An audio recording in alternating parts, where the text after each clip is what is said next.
tout doucement, nos émissions avancent, hein. On a encore quand même quelques rendez-vous, mais c'est vrai que on va dire la moitié à peu près de l'après-midi est passée. N'hésitez pas, si vous avez la possibilité de venir sur le Salon Forme Avenir quand vous voulez. Ça se situe au Parc des Expositions de Toulouse. Et puis si vous ne pouvez pas aujourd'hui, il vous reste encore demain, hein, puis vous avez encore la possibilité de venir toute la journée jusqu'à à peu près 18 h le soir. Voilà, alors on poursuit nos différents plateaux et donc nos différents invités avec différents thèmes. Cette fois-ci, on va aborder l'alternance en entreprise, sujet qui revient assez régulièrement d'ailleurs, puisqu'on a eu à chaque fois des personnes qui nous ont parlé de l'importance de cette alternance. Plus spécialement, on a parlé de l'apprentissage. On verra que c'est un peu plus compliqué l'alternance, il y a donc pas exclusivement que l'apprentissage. Alors pour en parler avec moi, je vais d'abord présenter mes invités et Florian fera sa chronique juste après. Alors on va commencer donc par Madame Rodriguez. Bonjour. Vous êtes donc directrice du lycée Myriam. Oui. Ensuite nous avons donc Madame Nelly Bellivan. Bonjour. Vous êtes responsable d'apprentissage à la Chambre d'agriculture du Lot. Tout à fait. Hein. Et puis, Madame Sarah Delpech. Bonjour, vous êtes conseillère centre d'aide à la décision, donc à la Chambre des métiers. Du Lot. Du Lot. Ah, d'accord, on a que des lotois alors finalement, presque. Hein. D'accord. Donc, avant d'entamer notre conversation, on va reproduire notre tradition qui est d'écouter un jeune donc, de l'école de la radio qui va nous faire une chronique qu'on espère suffisamment pertinente, un petit peu dérangeante, ça serait bien, histoire de nous lancer, lancer le débat. Hein. Allez Florian, on vous écoute. Bonjour, tout d'abord, je me présente, Florian, j'ai 24 ans. Avant d'avoir cette prestance et faire de la radio et accessoirement de la télé, salut maman. J'ai été en alternance dans une grande entreprise de vente de matériel de sport. Le slogan c'était à fond la méforme. L'entreprise était géniale. Oui, personne ne s'occupait de moi car c'était la fin de l'été. Les soldes étaient finis et j'attendais avec impatience les cours pour affûter ma technique de vente. Une semaine avant les cours, le directeur vient me voir et me dit « Écoute petit, je vais t'expliquer comment vendre ». Il me dit des mots que je ne comprends pas. Il me parle de TG, tête de gondole, le fasting des rayons. J'ai cru au début que c'était une maladie hyper rare qui s'attrapait que dans les rayons X. Et j'ai absolument rien compris, mais comme bon élève, j'ai fait un signe de la tête pour dire oui. Oui, j'ai été content d'avoir 400 € par mois. J'avais avant 10 € d'argent de poche toutes les 4 semaines par ma maman. Puis ma première journée de cours, c'était le français. Bon. Puis les maths. Bon. Puis la vente, mais de fruits et légumes, pour moi qui vendais que des équipements de sport. Hein. Et en même temps, il y avait les devoirs où on était obligé de travailler après le boulot pendant la période d'entreprise. Du coup, ce n'était plus 35 heures, mais 45 heures de travail pour 400 € pendant 2 ans. Alors oui, j'ai appris quand même en cours les 10 points de l'accueil. Ça m'a vachement servi pendant ma vie, hein, je ne vais pas vous le cacher. Et ma maman a déménagé car elle a rencontré un idiot de médecin et elle est partie dans une petite ville qui s'appelle Paris. Du coup, je me suis pris un appartement à Toulouse, un T1, 12 mètres carrés avec mon faible salaire de 400 €. Bien sûr, j'ai eu le droit aux aides pour l'appartement, mais il faut payer la nourriture, le plein d'essence. En fait, j'étais bien content avec les 10 € d'argent de poche de ma maman. Hein. Mais rassurez-vous, j'ai quand même eu mon diplôme. Et oui, et j'en suis super content. Et à la clé, on m'a proposé un 25 heures dans le super magasin où le slogan était à fond la méforme. Du coup, j'ai cherché une autre alternance et c'est reparti pour un tour. Mais comme on dit ici, dans notre belle ville de Toulouse, bout du con, heureusement que c'est fini. Merci Florian. Effectivement, on attendait du grinçant. Oui. Merci pour la petite dose. Je crois que ça va faire réagir. Alors, on va parler donc de l'alternance. Expliquons peut-être d'abord ce qu'est l'alternance. On va peut-être commencer par un petit tour de chambre. Alors, j'ai 2 chambres consulaires avec moi et puis donc Madame qui est du lycée Myriam et donc qui connaissait l'aspect suivi, on va dire, des élèves.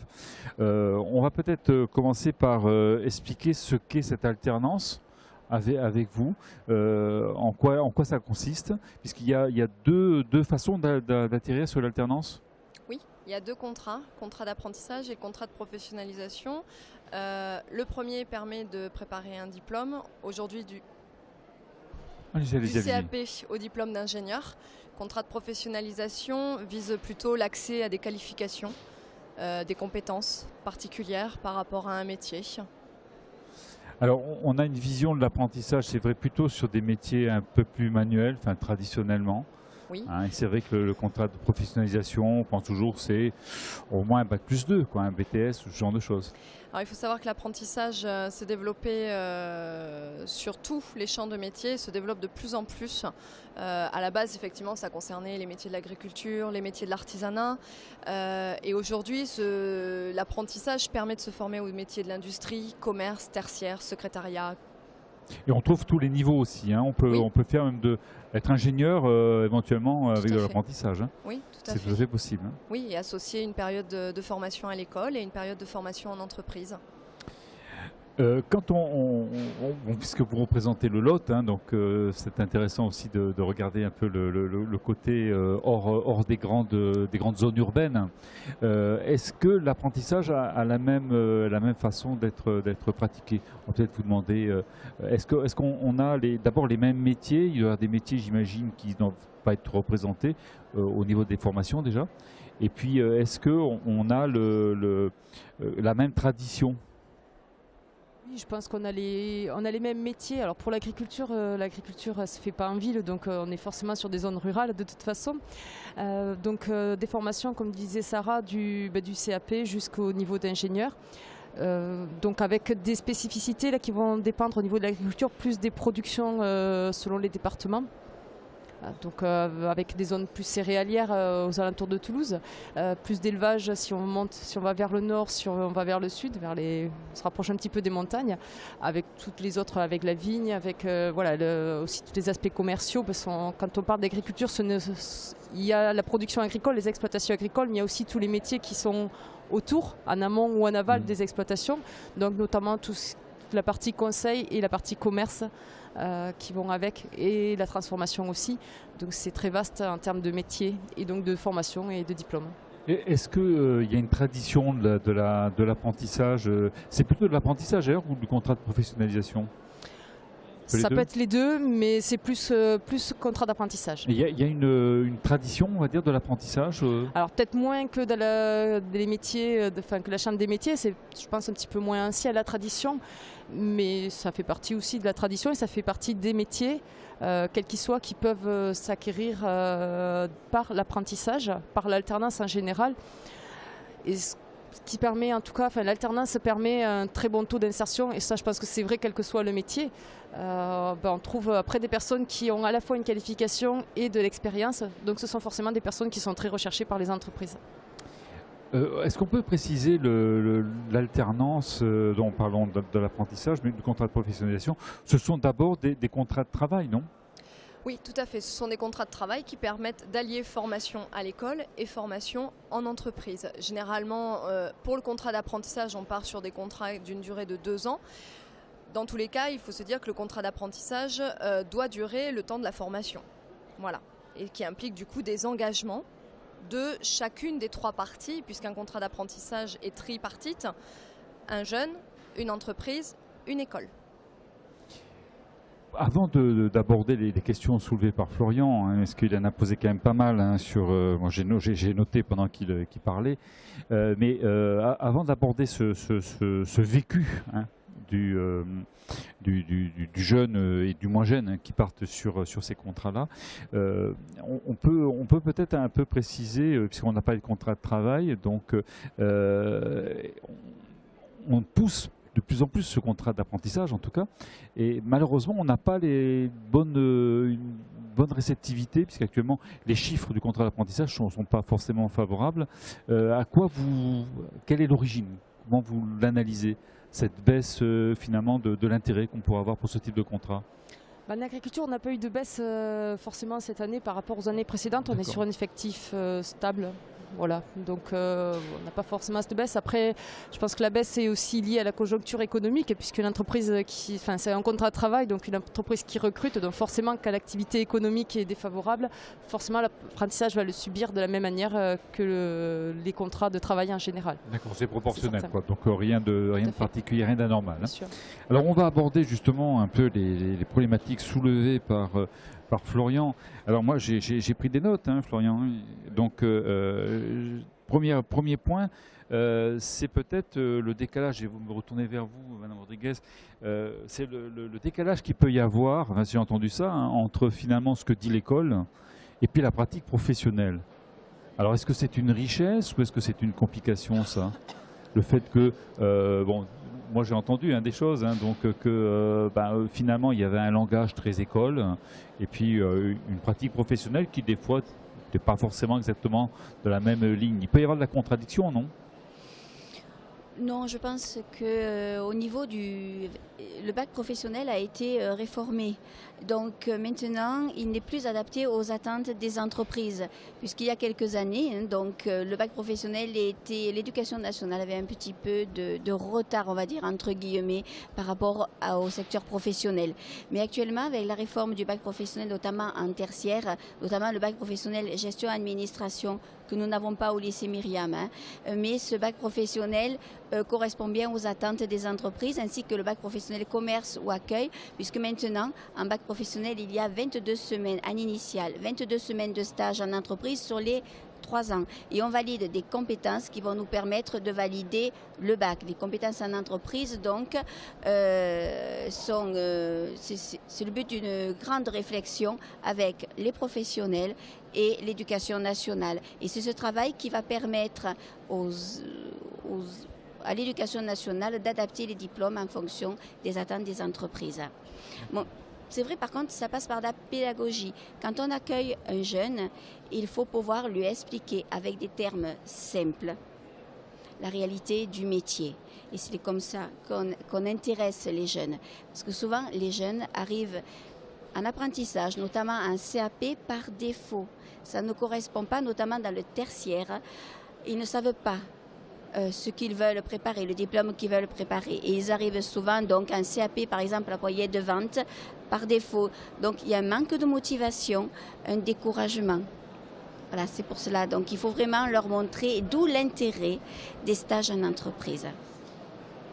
Oui, qui prépare finalement un petit peu ce qui va se passer ensuite en alternance. Alors quand on parle d'alternance, c'est quoi le rythme entre école et entreprise? Alors ça dépend des centres de formation ou des unités de formation par apprentissage.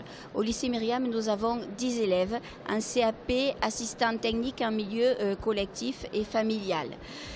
Donc nous, ils viennent 1 semaine par mois et le reste du temps, ils sont en entreprise. Je suis la nouvelle directrice du lycée Myriam depuis le 1er septembre. Et avant, j'étais au lycée Vincent de Paul à Avignon, où nous avions un centre de formation par apprentissage et nous accueillons 300 jeunes. Dans cet établissement, les élèves étaient en entreprise le mercredi, le jeudi et le vendredi. Et le lundi et le mardi, ils étaient dans le centre de formation. C'est un choix du centre de formation par entreprise. Une question qui me vient comme ça par rapport à l'apprentissage, donc Madame Delpech, c'est par rapport au fait que ce soit un contrat de travail.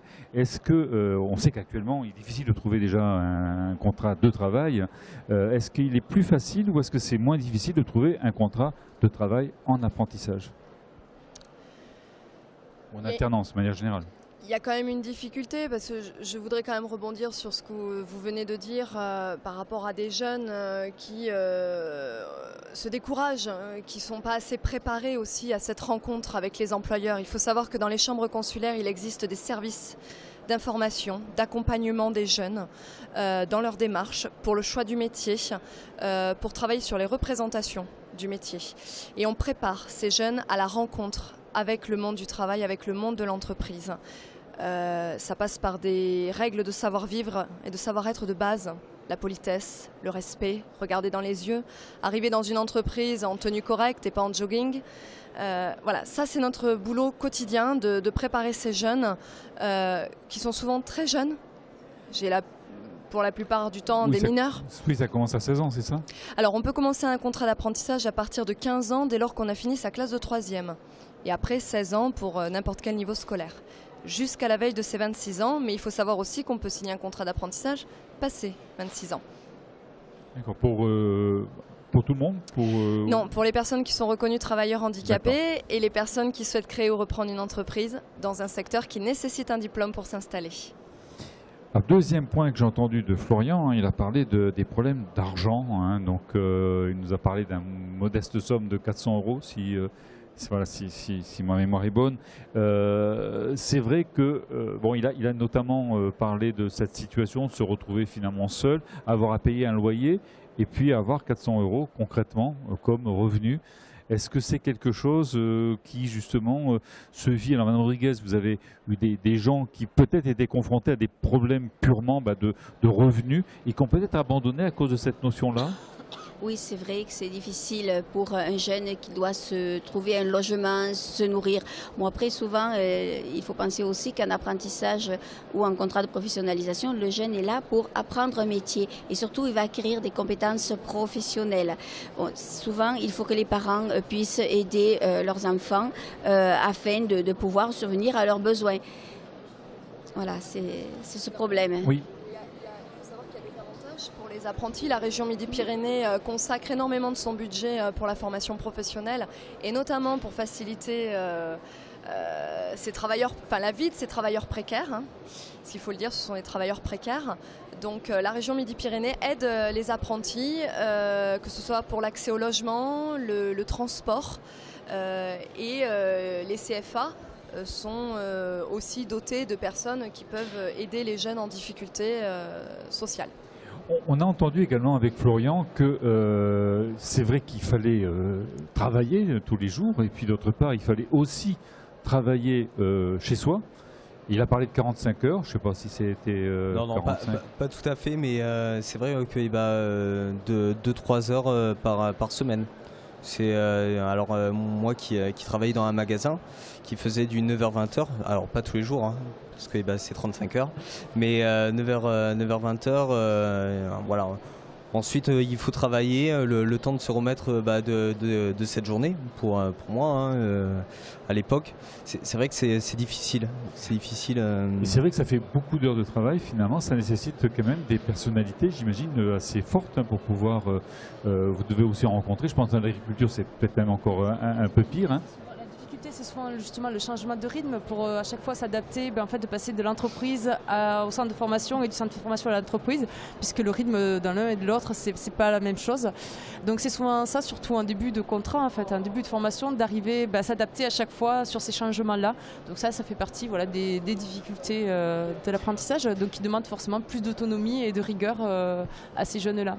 Alors d'où ma question, parce que vous parliez tout à l'heure du résultat, on va dire important. En tout cas relativement favorable en termes d'insertion professionnelle, dans la mesure où on a suivi un apprentissage. Est-ce que ça ne provient pas aussi en partie, quelque part, de l'auto-sélection de ces jeunes qui sont capables de travailler chez eux encore, de passer un examen? C'est quand même assez dur. On peut se poser la question si justement ceux qui sont un peu plus tranquilles vont choisir un parcours plus traditionnel et de ce fait peut-être que la sélection de l'alternance peut expliquer peut-être ces chiffres. Je ne sais pas, c'est une hypothèse. Je ne sais pas, parce qu'il y a aussi, comme disait Madame tout à l'heure, les choix, les orientations par défaut. Les deux existent. Il y a les orientations par choix et aussi par défaut. Mais moi je pense que ce qui fait vraiment le plus, c'est l'expérience professionnelle, parce qu'on a un jeune qui a un diplôme et qui a une expérience professionnelle. Si on regarde les annonces, quel secteur que ce soit, les offres d'emploi, les entreprises demandent une qualification et demandent une expérience professionnelle. Donc un jeune qui sort d'apprentissage a déjà les deux et c'est, je pense, qui fait la différence.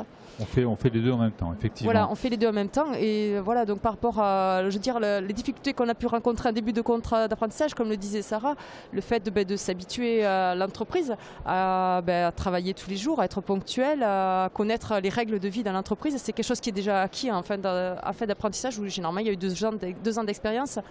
Donc l'entreprise n'a pas affaire à un jeune qui sort de l'école et qui va découvrir cette partie-là, puisque la découverte a déjà eu lieu. Donc c'est un atout supplémentaire. Alors, une autre question peut-être sur le fait qu'on fait des formations. Vous disiez c'est à peu près de 2 ans hein, en moyenne. Ça dépend si on prépare un diplôme genre CAP. CAP, oui. Voilà. C'est autour des 2 ans. Alors là, bien sûr, Florian était dans le commerce. Hein, donc là, on n'a pas la CCI de présente, donc on ne va pas parler de commerce. Mais c'est vrai qu'on peut se poser des fois la question sur est-ce que la durée de formation, je prendrais, je sais pas, un métier de plaquiste. Est-ce qu'il faut 2 ans pour faire un plaquiste? Il faut apprendre les bases du métier. Donc quand on n'y connaît rien, je pense que 2 ans, c'est le strict minimum. Pour après progresser, voyez-le comme un marchepied. Après les jeunes, le CAP n'est pas une fin en soi. Le CAP peut être complété par une autre formation. Prenez l'exemple du plaquiste, il peut faire un CAP peinture, mais il peut aussi progresser, monter son niveau de qualification et poursuivre sur un bac pro, sur un BP. Et pourquoi pas être chef d'entreprise par la suite. Aujourd'hui, beaucoup de nos apprentis deviennent chefs d'entreprise. Il faut savoir qu'un chef d'entreprise sur 2 est passé par l'apprentissage. Oui, mais c'est peut-être ce qu'on disait tout à l'heure. Ils ont vécu quand même un parcours assez difficile. Oui. Donc vous avez déjà peut-être un peu plus de volonté que la moyenne. Alors là, c'était du commerce, c'est ça, hein, Florian? Exactement. Et Ouais. dans le commerce, c'était un CAP, c'était quoi? C'était un CAP que j'ai continué avec un bac dans une entreprise d'électricité. Dans le commerce. 2 ans, ça vous paraissait... Alors moi, le CAP m'a duré 3 ans. 3 ans. Voilà, parce ça que semblait justifié, 3 ans? les 3 ans semblaient justifiés parce que dans ce magasin, j'étais dans des rayons différents. Et ensuite, j'ai pu acquérir l'accueil, enfin faire de l'accueil, les caisses automatiques et manuelles. Voilà, donc les 3 ans étaient justifiés. Maintenant, est-ce que c'était un bon choix? C'est-à-dire qu'ils m'ont proposé un 25 heures.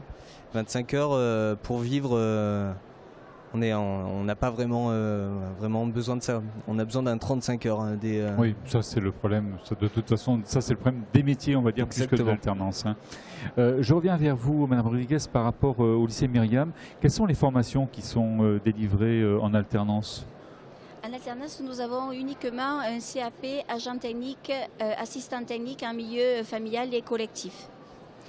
Ensuite, nous avons un initial, un bac pro par exemple dans le domaine du tertiaire, bac pro commerce, bac pro accueil, ainsi qu'un CAP employé de vente et un BTS technico-commercial des articles de la mode et du sport. Nous avons aussi dans le pôle tertiaire le bac professionnel accueil et nous avons un gros pôle métier de la mode avec un CAP mode vêtements couture floue, un bac professionnel mode vêtements et un BTS métier de la mode vêtements. Et nous avons un CAP agent polyvalent de restauration. Et on s'aperçoit souvent que les jeunes en difficulté commencent par le CAP notamment ATMFC, reprennent confiance et continuent à l'issue de ce CAP. Et parfois même, ils repartent en initial. Donc c'est un bon tremplin, parce que souvent ils arrivent à l'issue de la 3e, ils sont complètement cassés.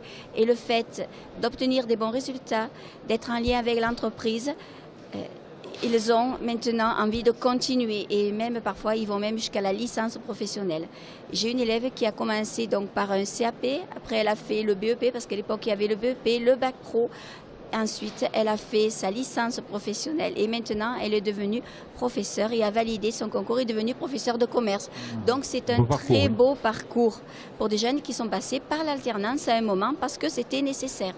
D'accord, oui, ça peut permettre de donner un peu plus confiance Oui. et surtout de coller aux réalités peut-être professionnelles. Hein, Oui. c'est la donnée de base. Oui. Alors, si bien sûr on est intéressé par les formations que vous avez dit, bien sûr on peut aller voir un établissement comme le vôtre, le Oui. lycée Myriam. Si maintenant, que font les chambres consulaires par rapport à une démarche d'un jeune qui voudrait entrer dans ce genre de parcours en alternance? Le mieux c'est d'abord de savoir ce que l'on veut faire et ensuite on va...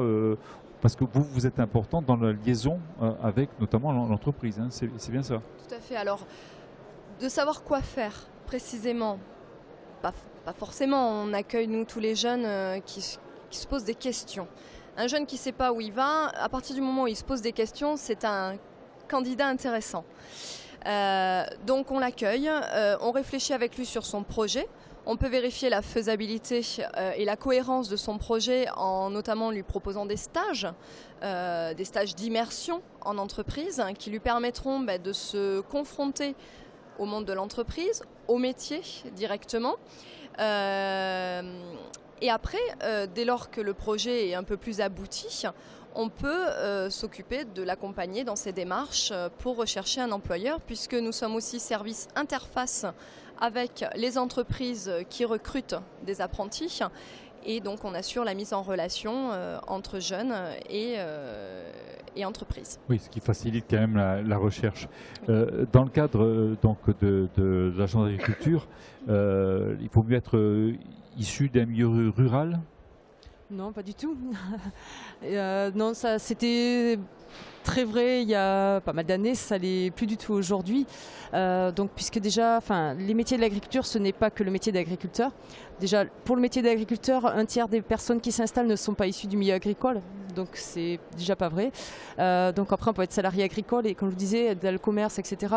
Il y a plein de métiers, donc il n'y a pas besoin d'être issu du milieu agricole pour travailler dans l'agriculture. Donc comme pour la Chambre des métiers, on pratique de la même manière. On informe sur les métiers qui existent, qui sont très variés.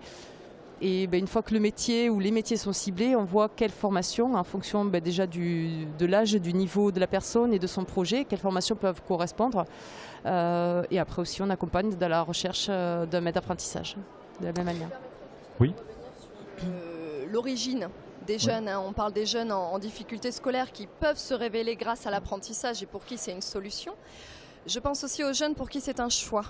Des jeunes qui sont partis sur des filières générales, voire même qui sont allés jusqu'à la fac et qui à un moment donné de leur orientation décident de revenir sur un métier qui embauche, qui recrute et décident de se former. Il faut savoir qu'on propose des parcours modulaires pour ces jeunes qui ont un certain niveau scolaire, notamment je pense aux bacheliers qu'on dispense des enseignements généraux quand ils passent un CAP. Je pense aussi à des jeunes titulaires d'un Bac+2 à qui on peut proposer des parcours de licence professionnelle associés à un CAP, le tout en apprentissage.